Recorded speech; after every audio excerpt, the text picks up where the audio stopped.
La barre est haute, c'est sûr. Moi, je vais continuer dans notre dialogue sur l'entreprise familiale. Est-ce que vous voyez bien mon écran? Alors ça arrive et c'est là. Génial. Et donc, dans l'entreprise familiale, rappelez-vous que c'est un sujet qu'on aime beaucoup, d'abord parce qu'on accompagne beaucoup d'entrepreneurs qui sont dans des entreprises familiales. Et du coup, il y a eu des chroniques qui ont été présentées, notamment par Jean-Christophe. Mais ce dont on va parler aujourd'hui et qui va compléter ces chroniques qu'on a déjà faites, c'est du point de vue de la nouvelle génération. Hein. Bonjour à tous, bienvenue pour cette nouvelle édition des Chroniques Melsion pour l'entrepreneur. Tous les vendredis à 10h30, on va parler de sujets qui concernent les entrepreneurs. Question suivante. Quand on est finalement dans la nouvelle génération de l'entreprise familiale, qu'on vous propose de venir rejoindre l'entreprise familiale ou d'y trouver votre place, eh bien, ce n'est pas si simple. Alors, parmi les questions qu'on va regarder, c'est est-ce qu'on vous a proposé une position ou est-ce qu'on vous l'a imposée? Est-ce que vous avez de la liberté, notamment de la liberté d'action? Je vais essayer d'expliquer en quoi nous pensons que c'est un bon outil de mesure. Et puis, on va essayer de voir pourquoi on- il vaut mieux prendre un poste opérationnel qu'un poste fonctionnel. Ce n'est pas toujours simple, parce que la génération précédente a peut-être envie de faire de vous le directeur commercial ou le directeur financier ou le directeur de production, et ça n'est pas forcément la meilleure façon finalement d'arriver dans l'entreprise familiale. Et enfin, nous allons vous proposer de casser le moule, et nous allons même essayer de faire l'hypothèse que c'est votre rôle en réalité, comme ça l'a été pour la génération qui vous a précédé, et qu'on n'est pas obligé de casser le moule de façon violente, mais que de toute façon, vous n'y échapperez pas. Alors, on se situe dans une série de chroniques qui ont eu lieu environ il y a un an à peu près, et qui sont sur la chaîne Melsion et que vous pouvez retrouver. Donc, où on a parlé d'abord de c'est quoi la succession, hein, et ça c'est pour tous les entrepreneurs qui se disent, bon ben voilà, je passerai bien le relais à ma fille ou à mon fils. Et donc, dans cette chronique, Jean-Christophe vous rappelait que le principal de ce chemin de préparer sa transmission, c'est qu'une entreprise, elle doit vivre sans vous. Et c'est vrai bien avant qu'on parle de transmission, votre entreprise doit apprendre à se passer de l'entrepreneur. Et bien souvent, ça n'est pas encore le cas. Et donc, chez Melsion, on accompagne les entrepreneurs dans cette étape intermédiaire indispensable qui fait que l'organisation de l'entreprise, petit à petit, les rend de moins en moins nécessaires à son fonctionnement. Et puis, dans une deuxième chronique, on vous a parlé d'affectio societatis. Alors, l'affectio societatis, c'est-à-dire, est-ce qu'on a un lien avec l'entreprise? Est-ce qu'on s'associe à l'entreprise, finalement, d'une façon qui est subie ou d'une façon qui est volontaire? Et évidemment, c'est une question très importante quand on passe une génération. Est-ce que vos héritiers, que ce soit les vôtres en direct, que ce soit les gens que vous choisissez dans la famille ou à l'extérieur pour prendre la suite, est-ce qu'ils ont le même amour que vous pour l'entreprise, finalement la même affection pour l'entreprise? Et on vous a parlé du groupe Mullier. Le groupe Mullier, vous voyez ici toutes les enseignes qu'on connaît bien de notre vie quotidienne. C'est un groupe important et dans lequel il y a une association familiale dont le job, c'est de préparer l'ensemble de la famille, y compris ceux qui seront jamais actifs, à être de bons actionnaires. Et dans le groupe, Antoine Maillot expliquait qui est le responsable de l'association familiale Mullier, la fameuse AFM, il expliquait qu'ils ont 7 collaborateurs à plein temps pour créer cette affectio societatis.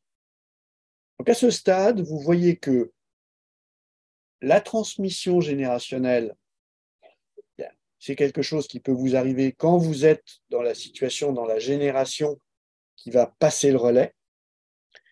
Vous avez compris comment faire si vous avez suivi les chroniques et si vous elles sont toujours bien sûr sur la chaîne Melsion sur YouTube, vous pouvez aller les regarder, vous pouvez venir nous en parler le cas échéant. Vous pouvez préparer l'ensemble des parties prenantes à être de meilleurs actionnaires futurs de l'entreprise. Mais maintenant, on va s'intéresser à la jeune génération, à la génération à laquelle on donne le bâton qui montre qu'on est le chef. Et donc, je commence par une question. Est-ce que c'est donc toujours confortable pour l'entrepreneur de la nouvelle génération? La réponse, évidemment, c'est non. Alors, pourquoi est-ce que c'est non? D'abord, il y a la différence entre une position choisie et une position imposée. Un de nos clients, qui fait partie d'une génération qui vient de passer le relais il y a 5 ans à son fils, avait lui-même été le récipiendaire de l'autorité, de la direction de l'entreprise par son père. Et l'histoire est extraordinaire. Son père convoque un jour l'ensemble des collaborateurs dans l'entreprise. C'est une entreprise industrielle, donc il convoque l'ensemble des collaborateurs à midi dans l'atelier et il éteint au tableau général l'électricité. Toute l'entreprise est dans le noir, plus aucune machine ne fonctionne. Et puis il appelle son fils et il lui dit « Tiens, remets le courant ». Donc le fils rapproche et hop, il remet le courant. Et le père se tourne vers l'ensemble de l'entreprise et dit « Voilà, maintenant, le patron, c'est lui ». Alors, l'exemple authentique, il a quelques années. Probablement qu'aujourd'hui, en tout cas, si vous nous connaissez, si vous savez ce qu'on propose ou qu'on préconise, vous allez faire les choses un peu plus en douceur. Et pour autant, la question qui se pose, c'est est-ce que vous allez mettre votre successeur devant le fait accompli, tiens, voilà les clés du camion, ou bien est-ce que vous allez finalement lui laisser une forme de marge de liberté avant de décider à quel endroit vous allez le mettre dans l'entreprise. Et donc, ce qu'on peut dire, c'est que vous êtes en poste, ça y est, très bien, mais comment est-ce que ça a été organisé tout ça? Est-ce que on vous a demandé votre avis? Est-ce que vous avez pu peser dans ce processus? Est-ce que vous vous sentez à votre place? Et est-ce que la prochaine étape dans le processus est explicite ou au contraire, est-ce que c'est le brouillard absolu? Pour beaucoup d'entrepreneurs de la nouvelle génération qui prennent la suite de leur père, leur oncle, leur cousin, peu importe, pour ceux qui prennent la succession de l'entreprise familiale, la réponse à toutes ces questions est souvent non. Non, je n'ai pas pu peser dans le processus. Non, je ne me sens pas à ma place. Et non, ma prochaine étape n'est pas si claire que ça. Et nous, après avoir observé des centaines de transmissions réussies et ou plus difficiles, je peux déjà vous dire que la réponse claire à ces questions va jouer un grand rôle. Parce que la liberté d'agir est un bon outil de mesure. Alors, un entrepreneur, c'est quelqu'un qui a deux besoins dans la vie. Un besoin d'achievement perpétuel. J'ai envie de faire des choses et d'en faire d'autres, etc. Vous connaissez la matrice Melchior maintenant. Et un besoin de liberté, de contrôle de sa destinée. C'est évident que c'est un moteur puissant. C'est ce qui fait que les entrepreneurs ne sont que 3% de la population, ont un impact aussi important dans l'ensemble des sociétés humaines. Je vous rappelle que ça n'est pas quelque chose qui est lié à une culture. Nous l'avons vu et nous l'avons expérimenté et mesuré dans des cultures asiatiques, dans des cultures du Moyen-Orient, dans des cultures d'Amérique du Sud, dans des cultures d'Amérique du Nord, dans des cultures latines ou dans des cultures anglo-saxonnes. Nous l'avons mesuré en Afrique. Partout où, au cours des 26 dernières années, un associé de Melchior s'est rendu, il a trouvé des entrepreneurs qui avaient ces deux besoins surexprimés, le besoin d'achievement perpétuel, le besoin de liberté ou de contrôle de sa destinée. Et donc ce moteur puissant, il est évident que vous n'allez pas l'avoir du premier coup. On ne va pas vous transmettre toutes les manettes d'un seul coup. Vous ne devenez pas pilote d'avion, vous êtes d'abord copilote. Vous ne devenez pas capitaine d'un bateau, vous êtes d'abord ce que les Américains appellent first officer, c'est-à-dire le second en français. Et donc, il y a une forme d'apprentissage qui vient doucement, qui fait qu'au moment où on va vous dire, ben, tiens, c'est toi qui prends la suite, ça sera un processus. Et si on vous a mis directement au poste de président, directeur général, ce qui peut arriver de temps en temps lorsqu'il y a un décès dans la famille ou lorsqu'il y a une situation de crise, ben c'est loin d'être simple. C'est beaucoup plus facile d'avoir des étapes, un escalier qu'on va monter avant d'arriver à la présidence ou à la direction générale. Mais du coup, c'est très inconfortable. Et vous qui nous écoutez, qui êtes peut-être justement dans ce processus où on vous a intégré dans l'entreprise familiale, mais où on ne vous a pas donné un espace de liberté suffisant, bien, si vous êtes une entrepreneur ou un entrepreneur, eh ben, c'est très, très, très désagréable. Et donc, bien sûr, la liberté est toujours relative. Je vous propose un exercice qui est de prendre quelques instants pour cartographier vos espaces de liberté. Essayons d'avoir une approche raisonnable, rationnelle de ce sujet. Votre liberté n'est pas de 0, mais elle n'est pas de 100. Et surtout, elle est sur certains sujets, vous en avez plus que sur d'autres. Cartographiez ça. Ça vous permettra de commencer à réfléchir à comment améliorer votre liberté à l'endroit où vous trouvez que vous n'en avez pas assez. Ensuite, est-ce qu'on vous a donné un poste fonctionnel ou un poste opérationnel? Non, le poste fonctionnel, disons-le tout net, de notre point de vue, à notre avis, c'est un piège. Bien sûr, le poste fonctionnel, il permet d'avoir une grande connaissance de l'organisation parce que c'est, comme son nom l'indique, horizontal. Si vous êtes le directeur financier, le directeur commercial, le directeur de l'innovation, vous avez la possibilité d'aller parler à tous les services de l'entreprise. Donc souvent, on va voir des familles qui vont se dire que c'est une bonne idée de faire passer finalement la génération suivante à ce poste où elle peut interagir avec l'ensemble de l'entreprise. Nous, on pense que c'est une assez mauvaise idée. Heureusement, on n'est pas tout seul à le dire. On pense qu'en revanche, ce qui est beaucoup plus intéressant pour vous, c'est de prendre un poste opérationnel. Parce que vous n'avez pas assez de liberté et vous n'avez pas de responsabilité qui vient avec ces postes fonctionnels. Vous avez un rôle, vous avez des responsabilités, bien entendu, mais pas assez pour ce qui vous attend après, c'est-à-dire la direction générale et la présidence de l'entreprise. Ça n'est pas une bonne idée de faire qu'une étape de direction financière avant de devenir patron. Ça n'est jamais une bonne idée, qu'on soit d'ailleurs un entrepreneur ou pas, parce que ce n'est même pas une bonne idée pour les managers. Je vais vous citer 2 entreprises qui se sont effondrées littéralement sous vos yeux au cours des 2 dernières décennies. Ce sont 2 entreprises incroyables, américaines, non entrepreneuriales, qui ne sont plus que l'ombre de ce qu'elles étaient.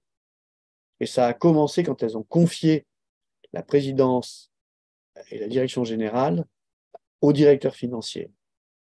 IBM et General Electric, 2 des entreprises les plus respectées historiquement aux États-Unis, ne sont plus que l'ombre de ce qu'elles étaient, parce que, à l'évidence, quand vous mettez un directeur financier à la tête de l'entreprise, il va faire très bien ce qu'il sait très bien faire, améliorer la rentabilité à court terme. Et on voit où ça emmène les entreprises. Donc, ça veut dire qu'il vaut mieux prendre la responsabilité d'une filiale, même petite, parce que ça va mieux vous préparer qu'une position fonctionnelle. Et plus cette filiale est loin du siège, et mieux c'est.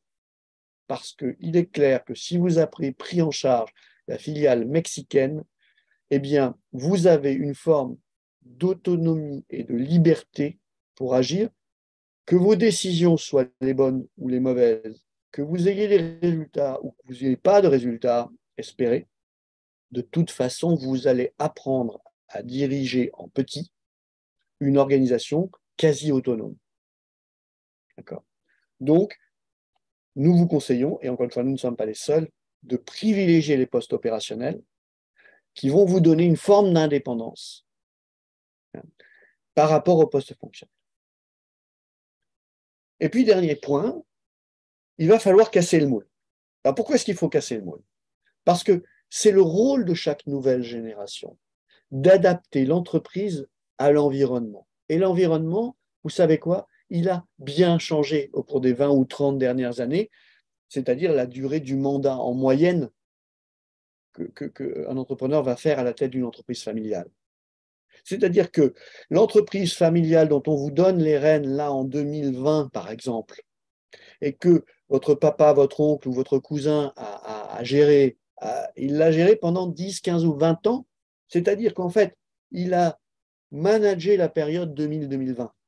C'est peut-être même qu'il a fait 30 ans ou 40 ans à la tête de son entreprise, et donc il a géré la période 1980-2020.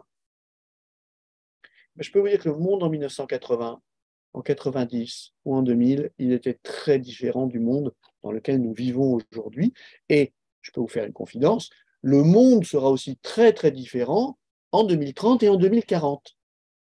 Et donc, c'est votre job essentiel.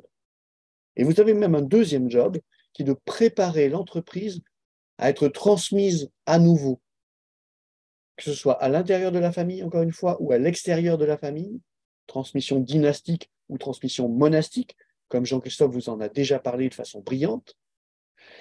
C'est votre deuxième job. Il va falloir adapter l'entreprise à l'environnement d'aujourd'hui, il va falloir la préparer à être transmise à quelqu'un qui prendra le relais.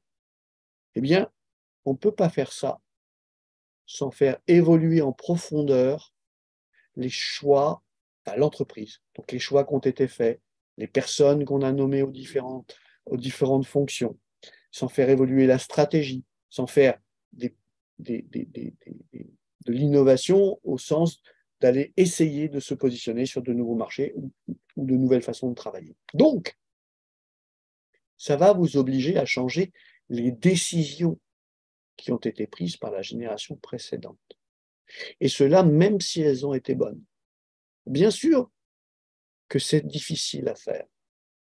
Bien sûr qu'on ne se sent pas toujours légitime pour aller changer quelque chose que la génération précédente a bien réussi.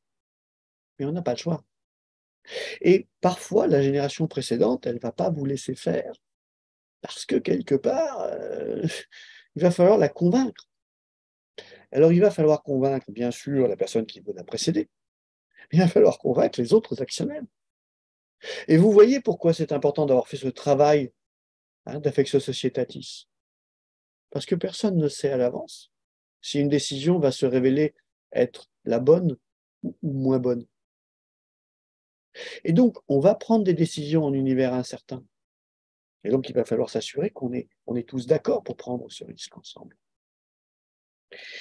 La plupart des jeunes entrepreneurs qui arrivent en position dans l'entreprise familiale ont beaucoup de difficultés à cet endroit-là.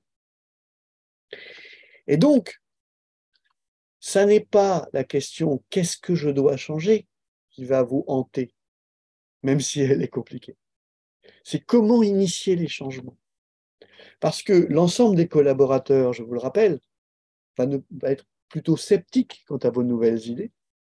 Donc, il y aura une conduite du changement à mener à l'intérieur de l'entreprise, mais les actionnaires peuvent être éventuellement représentés au conseil d'administration par les différentes branches familiales, ou même si vous n'avez qu'une branche familiale, votre génération précédente, votre mère, votre père, qui était aux commandes avant vous, il va falloir trouver comment la convaincre, comment le convaincre d'accepter que vous changiez les choses. En conclusion, non, vous n'êtes pas foutu. Je sais que c'est ce que vous vous dites, mais ce n'est pas ça. Vous allez devenir des acteurs du nouveau positionnement que vous avez dans l'entreprise.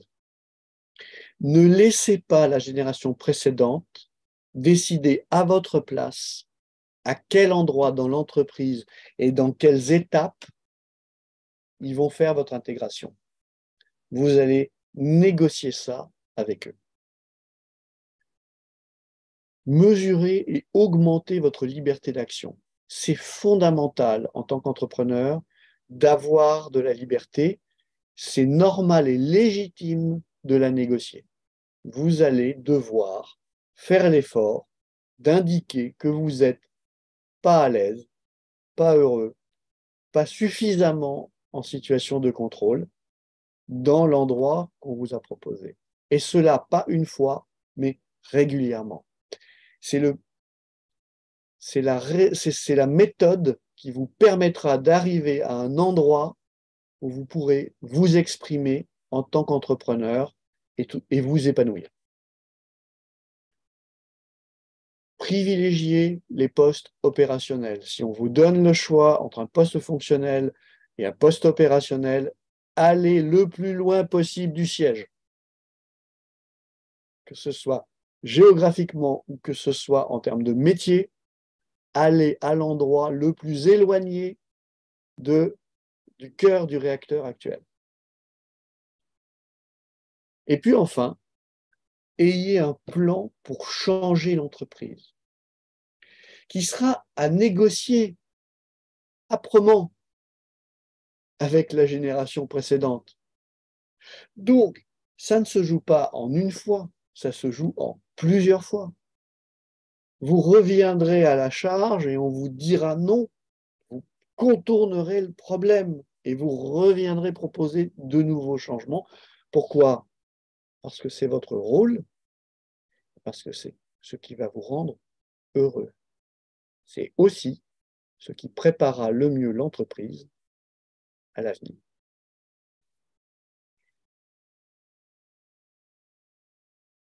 Merci Patrick. Encore une grande chronique, car nous sommes toujours assez concernés par la capacité qu'ont ces organisations à passer d'une génération à l'autre. C'est finalement l'objet de l'entrepreneur que de ne pas faire ça seulement pour lui et de laisser une œuvre qui persiste. Et ça dépend du coup pas seulement de ses actions, mais des actions de sa succession. Et donc c'est un vrai mystère et un vrai sujet à la fois. Absolument. Ce que j'aime beaucoup, c'est que ça fait écho à une vieille discussion avec un de mes anciens patrons DRH, où se posait cette question-là. Et l'une des décisions de l'organisation était systématiquement que le sujet de la liberté soit traité en dehors de l'entreprise. Donc on incitait en fait les fils, filles d'eux, qui étaient appelés à terme, potentiellement, à revenir dans l'entreprise pour la diriger, on les incitait à tester cette liberté dans un cadre autre pour qu'elle soit complète. Donc qu'elle ne soit pas systématiquement sous le regard, entre guillemets, du père, de la mère, mais sous le regard du patriarche qui est responsable de tout ça, et que les comportements soient modifiés trop lourdement. Donc je résonne très très fort à tout ce que tu as dit. Je crois que je vais la re-regarder, celle-là. Encore de belles discussions en perspective.